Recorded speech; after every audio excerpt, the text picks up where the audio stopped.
Our first guest.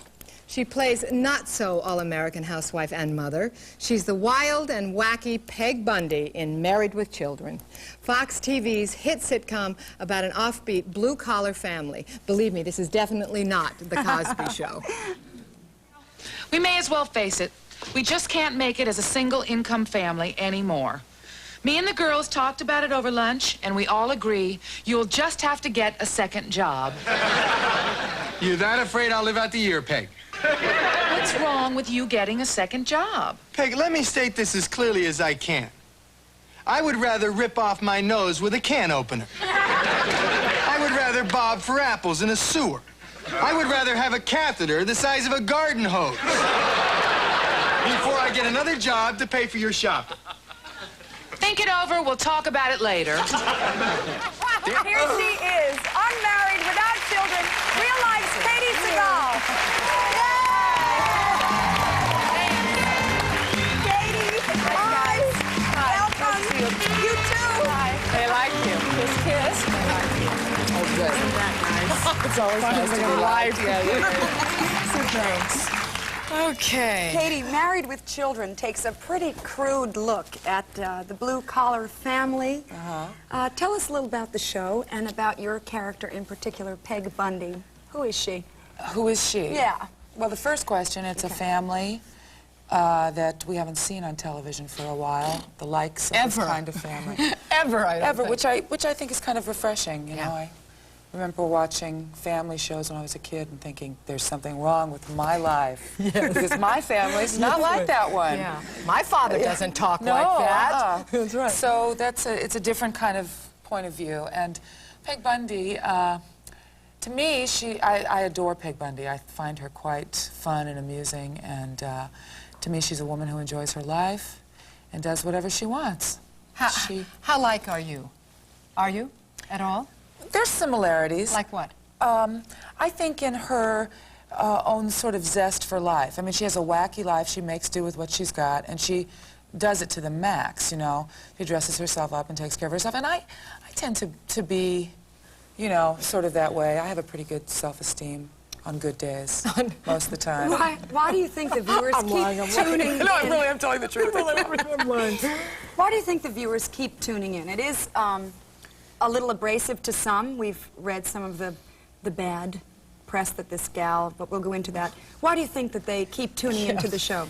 Because it's so real? That gal. I think it's because we say all the things people think about and nobody likes to say. Yeah.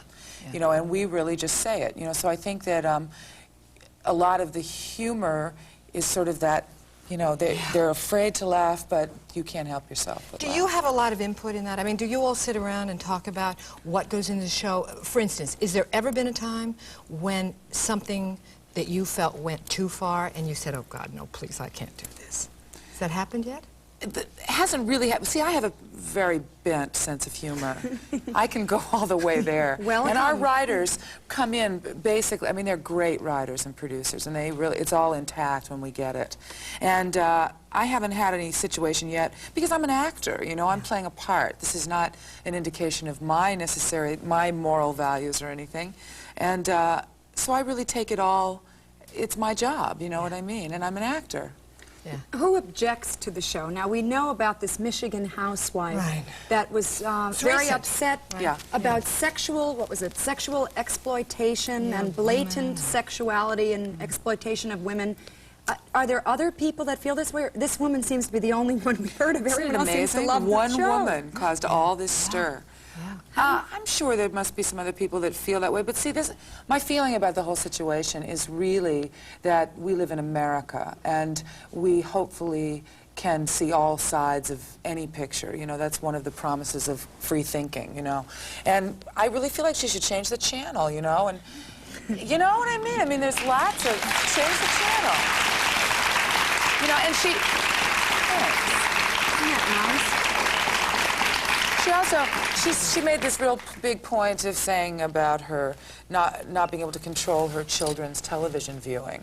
Well, to me, I mean, if you have a responsibility as a parent, there's lots of blue television. You know, it's a cable, it's a multimedia world, you know. So. Well, how did you get to this point? You know, I've read a lot of things about you that were very flattering, that you have a genius talent, that, and yet, you know, I don't think America really knows how it all began. Has it been a long struggle for you to get to, you're famous now. Isn't that wild? Isn't that great? Wild. It's great. And famous in an area that I never really set out to be famous in. It's been a struggle because I was a musician for years. I've been on the road most of my life. A wonderful singer, by the way.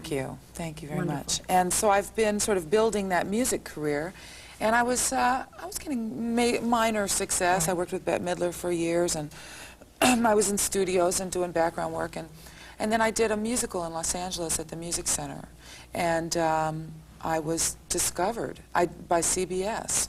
And I didn't even speak in this musical. I sang the entire time, but they had me come in and read for the Mary Show with Mary Tyler Moore. Yes. And 4 days later, I got this job, and there I was. There you were. And then it's just kind of been moving since then. What kind of an upbringing? I'm sure everybody wants to know. What kind of a family do you come from? Well, my father was a film director, and my mother was a singer, and she was the first woman assistant director in live television, and a writer, and so I come from a very creative background. I come from, which is beneficial in a lot of ways and chaotic in a lot of ways. Has this changed you at all? I mean, you know, as I said, you have some fame going. Has it changed your life? I mean, do you have a guy in your life? Linda, the magic question. No, I don't have a guy right now. I don't have a guy. No?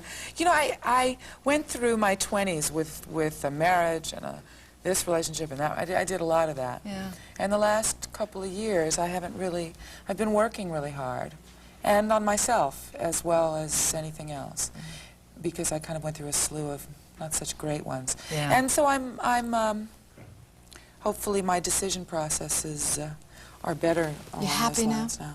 Yeah, I'm pretty happy. Yeah. Yeah, but it's not necessarily the success that's making me happy. What is? You know, I think that's the big myth of celebrity, that suddenly the job fixes you and then your life is fabulous. Yeah. Not true. Not true. No, you're fabulous. Yeah. But I think that the success definitely helps to, you know, improve certain things about yourself. But I just feel good about me lately. Thanks for showing us this side of you. It's nice to see you. You're a very nice lady. Oh, Good luck thanks. to you. Thanks. Yeah. It's nice to see you, Katey. Yeah. Thanks. Up next. Thanks, you guys. Up next, another woman who makes a big difference. Stay with us. Yeah. How